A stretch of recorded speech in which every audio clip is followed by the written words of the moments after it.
Yo, Mets fans, baseball diehards, if you're watching this and you haven't smashed that subscribe button yet, what are you waiting for? Stories like this Bichette bombshell are why this channel exists, pure chaos, front office madness, and fan outrage that'll have you questioning everything about the NL East. Bichette didn't just sign with the New York Mets. He just agreed to one of the wildest short-term superstar deals in recent memory. A 3-year, $126 million contract with escape hatches built right into it, $42 million per year, a full no-trade clause and player options after each of the first 2 seasons. And get this, Ken Rosenthal is already hinting that this move could blow up the entire balance of power in the NL East, or blow up in the Mets' face like a bad hot dog at Citi Field. Let's break this down, folks, because if you're not fired up yet, you will be by the end. Picture this. Just hours ago, the baseball world was buzzing about Kyle Tucker picking the Dodgers, leaving the Mets high and dry in another big free agency chase. The kind of gut punch that usually sends Queens into full meltdown mode, with fans torching jerseys and flooding social media with rage. But instead of sulking, New York pivoted like a seasoned assassin, locked in on Bichette, and boom, within a day, leaks started flying. Agreement reached, physical pending. Another all-star hitter suddenly trading Blue Jays blue for Mets blue. And here's the crazy part. This feels way more like a pre-planned counterpunch than a panic move after Tucker chose LA. Is this the Mets outsmarting the market, or are they setting up for a conspiracy-level implosion? Let's dive in step by step and expose the madness. Alright, let's set the scene here. We're talking about a seismic shift in free agency that has Mets fans divided, Dodgers fans seething, and the entire league scratching their heads. Bichette, the 26-year-old infield stud who just carried the Blue Jays to the World Series, is ditching Toronto for Queens on a deal that's short, sweet, and loaded with risk. $126 million over 3 years? That's not just money, that's a statement. But why the outrage? Because this isn't your typical blockbuster signing. It's got escape clauses that scream short-term gamble, and insiders like Rosenthal are already whispering that it could tip the NL East scales or leave the Mets holding a massive bag.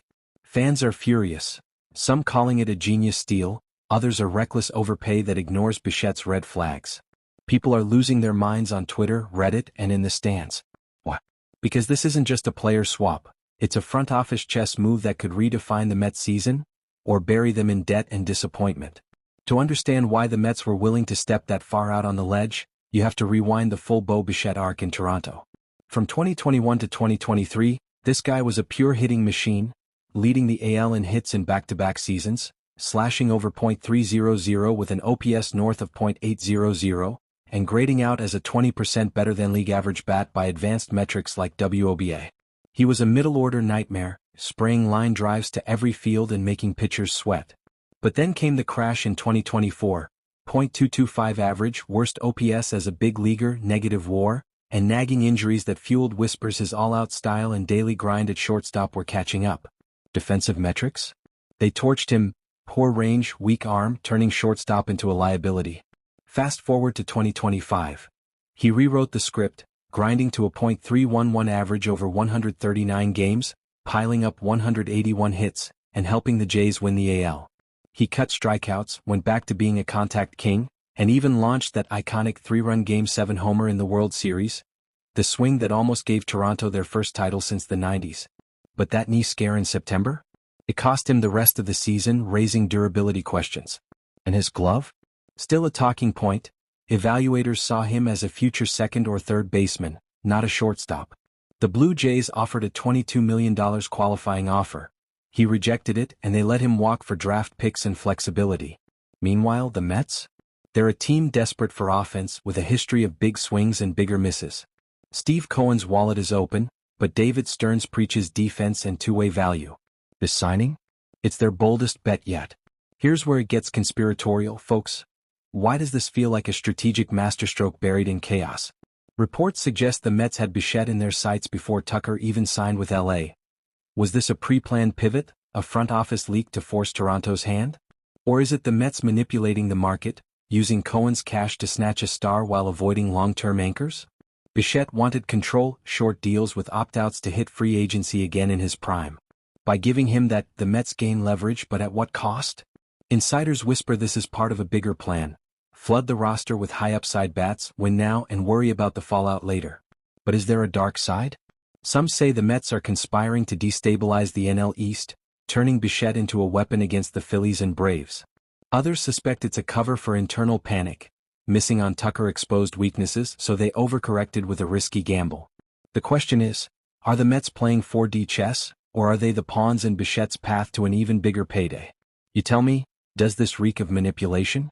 Let's compare this to past signings and league patterns, because history is screaming warnings here. Remember when the Mets chased Bryce Harper and landed on a bloated deal that flopped? Or how the Yankees overpaid for Giancarlo Stanton, only to watch injuries derail it? This Bichette move echoes those short-term cash bombs with opt-outs, just like the Padres did with Xander Bogaerts or the Astros with Jose Altuve. But it's also a twist on the Blue Jays' own history. They let Vladimir Guerrero Jr. walk for a similar short deal, and he exploded elsewhere. Is Bichette the next Vladdy or the next Stanton? League-wide, teams like the Dodgers and Phillies are hoarding long-term stars, while the Mets go for volatility. It's a pattern. New York loves the high-wire act, from the Wilpons penny-pinching to Cohen's splurges. Compared to Tucker's 12-year Dodgers deal, Bichette's is a gamble on youth and upside, but it could imbalance the East faster than you think. Fans are comparing it to the Phillies' JT Realmuto extension. Smart, short-term with outs. But if Bichette bombs, it'll be the Mets' version of the Astros sign-stealing scandal, a shortcut that backfires spectacularly. Drop this into the Mets' actual roster, and the fit becomes its own storyline. Francisco Lindor is locked at short with his platinum glove, so Bichette shifts to third, solving the "can he stay at short?" debate by moving him to a corner spot where the bar's lower. Depth charts already slide him into the 3-hole, flanked by Lindor, Juan Soto, and Pete Alonso. Imagine the lineup. Lindor works a walk, Soto singles, and Bichette steps up with 2-1, forcing pitchers to pitch around a contact monster or risk loading bases for Alonso. It's pick your poison pitching the Mets haven't had in years. But concerns linger. That knee injury, range issues, and adjustment to third base will be scrutinized. Stearns preaches run prevention, so Bichette's glove must improve, or he's a liability. Salary-wise, this keeps the Mets' books flexible, avoiding 2030s anchors while using Cohen's money as a short-term hammer. But one bad year? It's a $42 million albatross. The dream? Bichette thrives, turning Citi Field into a hitter's paradise. The nightmare? Injuries drag him back to 2024 form, and the Mets are stuck with a problem at third. Let's scout this out. Strengths first. Bichette's bat is elite. In 2025 he slashed .311/.356/.478 with 181 hits, 25 hours, and a .834 OPS, proving he's a middle-order terror who sprays contact to all fields. Projections?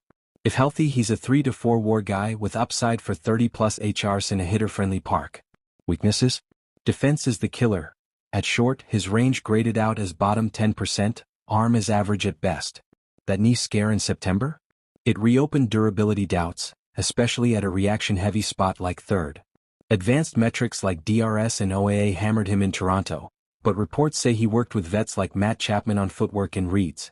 If the Mets coaching unlocks even slight improvement, he's playable. But long-term? Scouts see him as a second-base fit, not a shortstop. Stats say he's a high-risk, high-reward hitter, great against fastballs, vulnerable to breaking stuff. In Queens, with shift-heavy schemes he could be a .300 hitter again. But if the glove doesn't hold, his overall value plummets. Is he worth $42 million per year? Scouts are split. Some say yes for the bat, others call it a reach. Oh man, rival teams and fans are losing their minds over this. Phillies fans? They're apoplectic. Bichette bolsters the Mets lineup against them, potentially flipping the NL East. Braves execs? Whispering about competitive imbalance, how Cohen's cash is warping the game. Dodgers fans, still riding the Tucker high, are mocking the Mets for panic signing after missing out. Media? Rosenthal's calling it a game-changer, but others like Buster Olney are questioning the structure. Executives from the Yankees to the Padres are watching closely. Is this the new model for free agency, short deals with outs? Fans across the league are outraged. The Mets are cheating the system. Bichette's a downgrade from Tucker. Social media's on fire. Memes of Bichette as a Mets experiment, and conspiracy threads about Toronto tanking to get picks. Even Blue Jays fans are bitter, feeling betrayed after his World Series heroics. The shock? It's not just the money, it's the audacity. Rivals see the Mets as bullies using wealth to disrupt balance. But hey, that's New York baseball, love M or hate M. Zoom out, and this means everything for the season, free agency, and the league. For the Mets, it's a shot at contention. Bichette could make their offense suffocating, pushing them past the Phillies for the division. But if he flops, it's another rebuild delay. Free agency? Teams might copy this short deal model, flooding the market with volatility. League balance? The NL East just got wilder. Expect more Cohen splurges, rival responses, and commissioner scrutiny on spending. Long-term, if Bichette walks after 2 years, the Mets gain flexibility. If he stays, they're contenders. But the imbalance fear? Well, this could spark a arms race with small market teams screaming foul. What if Bichette becomes the face of the Mets dynasty? Or what if injuries turn him into a cautionary tale? The stakes are massive. One swing could redefine baseball's power structure. So there you have it, folks, the Bo Bichette bombshell in all its chaotic glory. Did the Mets just outsmart the market by leveraging short-term cash to land a prime-age bat-first star in a role that could unlock his best self? Or did they sign up for a high-wire experiment, destined to become either the latest team crushed by a risky New York contract or the most expensive stepping stone in Bichette's journey to an even bigger payday? The conspiracy runs deep, the outrage is real, and the implications? Game-changing. What do you think? Genius move or $126 million disaster? Drop your hot takes in the comments below. And if you want more deep dive breakdowns on chaos like this the second it hits, whether it's Bichette crushing in Queens, the next stunned fanbase watching a star walk, or whatever Ken Rosenthal drops next, smash that subscribe button, hit like, and turn on notifications so YouTube actually shows you the next one. This channel lives off every single sub and like. That's what keeps these long-form rants coming every day.